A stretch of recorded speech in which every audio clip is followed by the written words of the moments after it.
Halo Sobat Milenial, kalian sedang menyaksikan program Top News by IDN Times bersama saya, Larasati Putri. Selama 30 menit ke depan, kami akan menyajikan rangkuman Top News sepanjang hari ini, Rabu 16 November 2022. Berita pertama di Top News hari ini ada informasi yang menghebohkan jagat maya. Karena beredarnya video pria berinisial US usia 40 tahun. Disebut hidup lagi usai dikabarkan meninggal atau mati suri di RSUD Bogor. Bagaimana faktanya? Kita simak informasinya dalam video berikut ini. Yang penting ini masih hidup, nggak ketahuan. Pria berusia 40 tahun dengan inisial US dikabarkan meninggal atau mati suri. Jenazah US sebelumnya sudah dimasukkan ke peti, tetapi tiba-tiba ia hidup kembali. Hal ini pun menghebohkan dunia maya.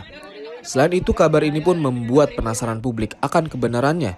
Begitu juga polisi yang ikut menelusuri kabar pria yang disebut hidup lagi usai meninggal atau mati suri di Bogor, Jawa Barat. Kapolres Bogor AKBP Iman Imanuddin menyebutkan polisi langsung bergerak melakukan pengusutan atas kasus heboh itu. Tapi dari hasil penelusurannya, ditemukan fakta jika pria itu tidak meninggal. Hal ini pun membantah narasi yang ramai diberitakan. Beberapa saksi menyebutkan saat pemeriksaan awal, pria itu masih dalam keadaan hidup. Diketahui semua dalam keadaan normal, seperti nadi dan nafasnya masih ada. Kini pria itu masih berada dalam kondisi yang stabil dan masih menjalani perawatan di RSUD Kota Bogor.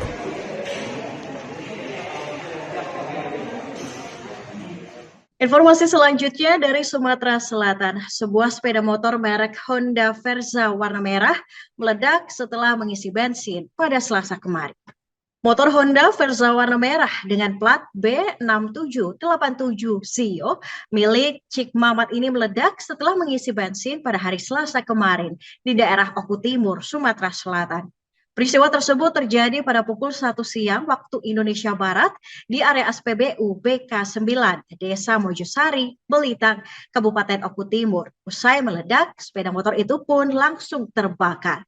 Kejadian ini bermula ketika korban mengisi BBM jenis Pertalite dan korban bergeser untuk menghidupkan mesin kendaraan di jalur keluar SPBU. Polisi bersama warga pun langsung mengevakuasi kendaraan yang terbakar ke saluran irigasi. Peristiwa ini membuat masyarakat panik, namun beruntung api tidak membesar dan menyambar kendaraan atau SPBU. Sementara itu, Wali Kota Solo Gibran Rakabuming Raka menemui mantan Gubernur DKI Jakarta Anies Baswedan di Hotel Novotel Solo pada Selasa kemarin. Gibran datang sekitar pukul 7:30 waktu Indonesia Barat dan sarapan bersama di restoran Ondrowino. Mereka bertemu dan sarapan sekitar 1 jam lamanya. Setelah itu, keduanya keluar hotel dengan mengendarai satu mobil menuju ke acara puncak Haul Habib Al-Habsyi di Pasar Kliwon, Solo. Anies pun menyebutkan pertemuan ini hanya makan pagi bersama sebelum menghadiri acara haul. Ia mengaku senang bisa bersilaturahmi dengan wali kota Solo tersebut. Dalam pertemuan itu juga disebut tidak ada pembicaraan serius. Bahkan, ia banyak berbagi soal pengalamannya menjadi gubernur DKI Jakarta. Anies pun memuji kota Solo saat dipimpin Gibran. Ia menyebutkan Solo sebagai kota yang ceria, rapi, bersih tertib, dan berharap Solo bisa terus maju, juga terus berkembang. Sedangkan Gibran mengatakan akan mengadopsi beberapa program dari DKI Jakarta, salah satunya di bidang transportasi. Dari KTT G20, Presiden Joko Widodo rupanya mengundang sejumlah mantan presiden dan wakil presiden Indonesia dalam acara welcoming dinner yang digelar di Garuda Wisnu Kencana, Badung, Bali pada Selasa malam tadi.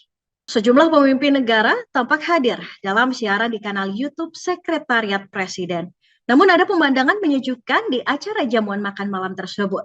Ternyata sejumlah mantan presiden dan wakil presiden Indonesia diundang dalam acara makan malam itu. Dari foto yang diperoleh IDN Times, terlihat Presiden ke-5 RI Megawati Soekarno Putri dan Presiden ke-6 RI Susilo Bambang Yudhoyono. Keduanya nampak duduk berhadapan dan sama-sama menggunakan baju warna biru. Keduanya pun nampak tersenyum lebar. Sementara itu di samping kiri SBY ada Wakil Presiden ke-6 Tri Sutrisno, sedangkan di samping kanan SBY ada Wakil Presiden ke-10 dan 12 yakni Yusuf Kala. Di meja itu juga ada Wakil Presiden ke-9 Hamzah Has yang mengenakan batik berwarna merah. Tidak hanya itu, Ketua DPR RI Puan Maharani juga turut bergabung dalam meja tersebut. Total ada 9 orang dalam meja yang tergabung antara Megawati dan SBY tersebut. Masih dari KTT G20, Menteri Luar Negeri Rusia Sergei Lavrov dilaporkan telah meninggalkan Bali jelang deklarasi KTT G20 pada hari ini. Lavrov disebut meninggalkan Bali pada Selasa kemarin. Kepergiannya ini pun dikaitkan dengan serangan rudal yang terjadi di Polandia oleh Rusia.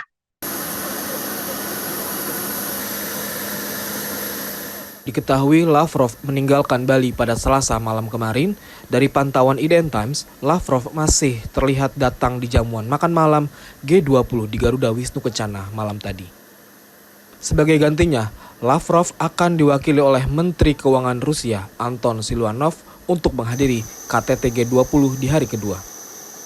Lavrov meninggalkan Bali menjelang deklarasi para pemimpin G20 yang sedianya akan disepakati pada siang tadi setelah sesi transformasi digital. Kepergian Lavrov ini pun dikaitkan dengan adanya serangan 85 rudal Rusia yang dilaporkan menghantam perbatasan Ukraina-Polandia pada Rabu dini hari tadi waktu setempat. Dalam laporan terbaru pada Rabu 6 November menyebutkan beberapa rudal Rusia sudah melewati Polandia dan mengakibatkan 2 orang tewas. Pemerintah Polandia juga dikabarkan memanggil duta besar Rusia yang berkedudukan di Warsawa untuk menjelaskan tentang serangan tersebut. 2 orang yang tewas ini berada di sebuah desa di Polandia dekat perbatasan dengan Ukraina, yaitu desa Przewodów, Polandia Timur. Pemerintah Polandia pun langsung menggelar pertemuan darurat kabinet dan Dewan Keamanan Nasionalnya. Sementara itu, Rusia membantah dan menyebutkan tidak memiliki informasi tentang ledakan yang terjadi di Polandia. Sementara itu, Presiden Amerika Serikat Joe Biden menggelar rapat darurat bersama para pemimpin global lainnya untuk membahas dugaan serangan rudal Rusia di Polandia. Rapat darurat ini digelar di sela-sela KTT G20 di Bali, Indonesia pada Rabu pagi tadi. Para pemimpin dari Amerika Serikat, Jerman, Kanada, Belanda, Jepang, Spanyol, Italia, Prancis, dan Inggris ikut dalam pertemuan tersebut. Sementara Polandia memanggil duta besar Rusia untuk meminta penjelasan terkait dugaan serangan rudal itu. Sebanyak 2 orang tewas dalam ledakan di sebuah desa di Polandia dekat perbatasan dengan Ukraina pada Selasa kemarin. Ledakan itu diduga disebabkan oleh rudal Rusia. Ledakan itu terjadi setelah Rusia menghantam kota-kota di seluruh Ukraina dengan rudal pada Selasa. Menurut Ukraina, ini adalah gelombang serangan terberat dalam hampir 9 bulan setelah invasi Rusia. Beberapa rudal menghantam kota Lviv yang terletak kurang lebih 80 km dari perbatasan Polandia. Lalu apa yang dihasilkan dari rapat mendadak yang digelar oleh Presiden Amerika Serikat Joe Biden? Kita simak informasinya dalam pernyataan berikut ini. Thanks for being here. As you saw, I just met with the leaders of NATO and the G7 and talked about the latest events in Europe. And I briefed them on my discussions with President Duda of Poland, as well as NATO Secretary General Stoltenberg. And we agreed to support Poland's investigation into the explosion in rural Poland near the Ukrainian border. And I'm going to make sure we figure out exactly what happened. Our empathy simply goes out to apparently 2 people were killed. And then we're going to collectively determine our next step as we investigate and proceed. There was total unanimity among the folks at the table. And we also discussed the latest series of Russian missile attacks, which are continuing the brutality and inhumanity that they've demonstrated throughout this war against Ukrainian cities and civilian infrastructure. And they've been totally unconscionable, what they're doing. Totally unconscionable. And the moment when the world had come together at the G20 to urge de-escalation, Russia continues to has chosen to escalate in Ukraine while we're meeting. I mean, there were scores and scores of attacks, missile attacks, into western Ukraine. We support Ukraine fully in this moment, and we have We have since the start of this conflict, and we continue to do whatever it takes to give them the capacity to defend themselves. Sobat Milenial, jangan kemana-mana, Top News akan kembali dengan informasi pidato Presiden Joko Widodo dalam KTT G20 yang meminta kepada seluruh pemimpin negara untuk dapat menghentikan peperangan.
Terima kasih masih bersama Top News. Di hari kedua KTT G20 di Bali, Presiden Joko Widodo saat membuka sesi ketiga yang membahas ekonomi digital kembali mengingatkan seluruh pemimpin G20 untuk menghentikan perang. Menurut Presiden Jokowi, jika perang masih terjadi, maka rakyat akan sengsara. Pemulihan ekonomi dunia pun akan semakin sulit tercapai. Oleh karena itu, untuk memulihkan ekonomi global, Presiden mengajak pemimpin G20 mengembangkan ekonomi digital. Berikut kita simak pernyataan lengkap Presiden Joko Widodo soal stop war. Mengawali sesi ketiga ini, izinkan saya mengulangi pesan yang saya sampaikan dalam pembukaan KTT kemarin. Stop the war. I repeat, stop the war.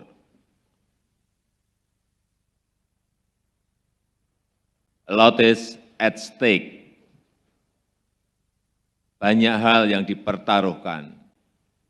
Perang hanya akan menyengsarakan rakyat. Pemulihan ekonomi dunia tidak akan terjadi jika situasi tidak membaik. Sebagai pemimpin, kita semua memiliki tanggung jawab untuk memastikan situasi global yang kondusif bagi masa depan dunia. Yang mulia, ekonomi digital adalah kunci masa depan ekonomi dunia. Sebagai pilar ketahanan di masa pandemi, menyumbang 15,5% PDB global, membuka peluang masyarakat kecil menjadi bagian dari rantai pasok global. Sebagai Presiden G20, Indonesia mendorong transformasi digital untuk mempercepat pemulihan global. Dan di bawah presidensi Indonesia, Digital Economy Working Group sudah mulai berjalan.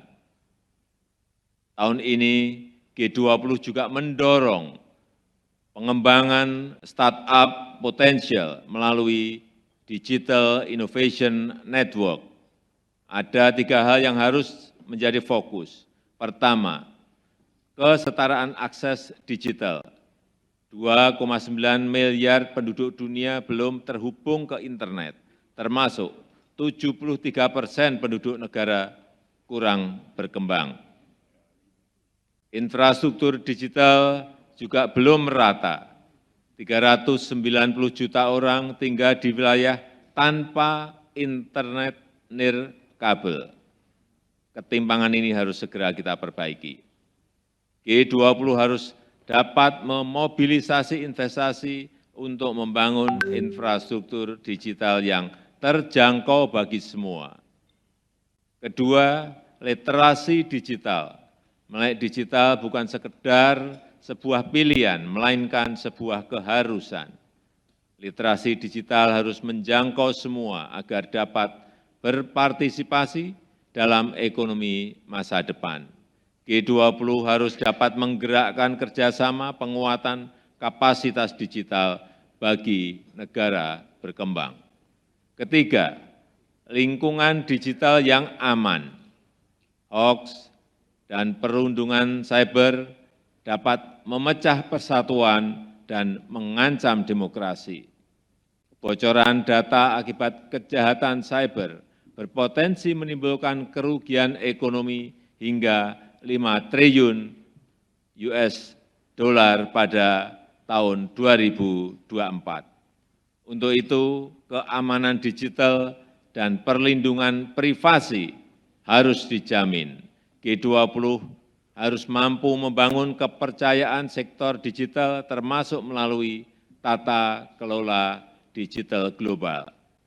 Yang mulia, kita harus bekerja sama untuk memastikan manfaat digital dapat dirasakan secara merata oleh semua. Saya mengundang kontribusi yang mulia untuk masa depan dunia digital yang aman, yang inklusif, dan yang bermanfaat bagi semua. Yang mulia, demikian pengantar dari saya. Selanjutnya kita akan mulai dengan diskusi tertutup. Dengan hormat, saya mohon awak media untuk meninggalkan ruang pertemuan. Terima kasih. Masih dari KTT G20, Sobat Milenial, Presiden Joko Widodo pada sore tadi resmi menutup konferensi tingkat tinggi pimpinan G20 di Bali dan menyerahkan palu kepemimpinan G20 ke Perdana Menteri India. Menurut Presiden, KTT G20 telah menghasilkan deklarasi Bali yang terdiri dari 52 paragraf. Salah satu poin yang menjadi perdebatan adalah soal perang di Ukraina. Berikut kita simak pernyataan Presiden Joko Widodo saat konferensi pers petang tadi, seperti disiarkan di channel YouTube Sekretariat Presiden.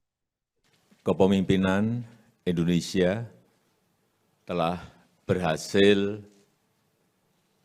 menghasilkan deklarasi pemimpin G20, G20 Bali Leaders Declaration yang awalnya diragukan oleh banyak pihak. Deklarasi terdiri atas 52 paragraf dan paragraf yang sangat diperdebatkan adalah penyikapan terhadap perang di Ukraina. Diskusi mengenai hal ini berlangsung sangat-sangat alot sekali dan akhirnya para pemimpin G20 menyepakati isi deklarasi, yaitu condemnation perang di Ukraina karena telah melanggar batas wilayah, melanggar integritas wilayah. Perang ini telah mengakibatkan penderitaan masyarakat dan memperberat ekonomi global yang masih rapuh akibat pandemi yang menimbulkan risiko terhadap krisis pangan, krisis energi, dan potensi krisis finansial. Oleh karena itu, G20 membahas dampak perang terhadap kondisi perekonomian global. Dan beberapa hasil yang konkret telah dihasilkan. Terbentuknya Pandemic Fund yang sampai hari ini terkumpul 1,5 billion US dollar. Kemudian pembentukan dan operasionalisasi Resilient and Sustainability Trust di bawah IMF sejumlah 81,6 miliar US dollar untuk membantu negara-negara yang menghadapi krisis. Kemudian juga Energy Transition Mechanism, khususnya untuk Indonesia, memperoleh komitmen dari Just Energy Transition Program sebesar 20 miliar US dollar. Komitmen bersama setidaknya 30% dari daratan dunia dan 30% lautan dunia dilindungi di tahun 2030. Ini sangat bagus.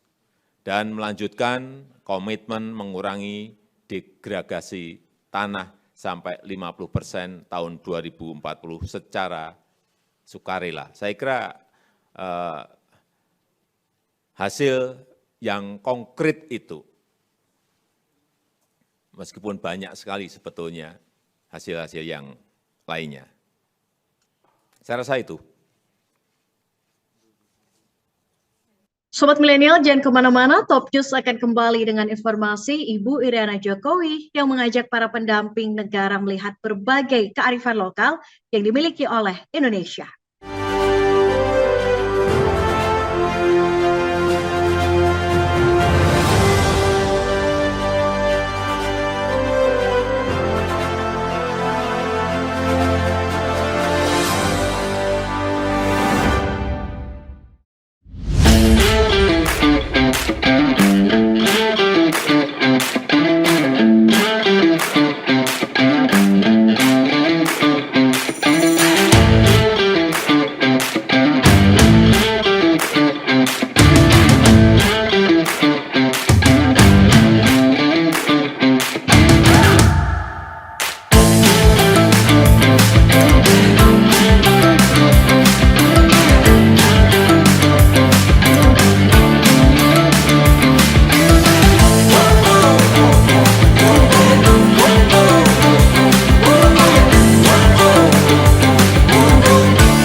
Presiden Joko Widodo bersama para pemimpin negara G20 mengunjungi Taman Hutan Raya Ngurah Rai pada pagi tadi.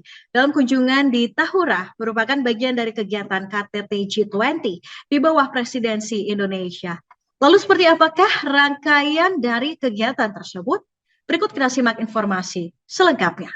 Presiden Joko Widodo bersama para pemimpin negara G20 dan organisasi internasional beserta undangan lainnya mengunjungi Taman Hutan Raya Ngurah Rai, Denpasar, Bali pada Rabu pagi.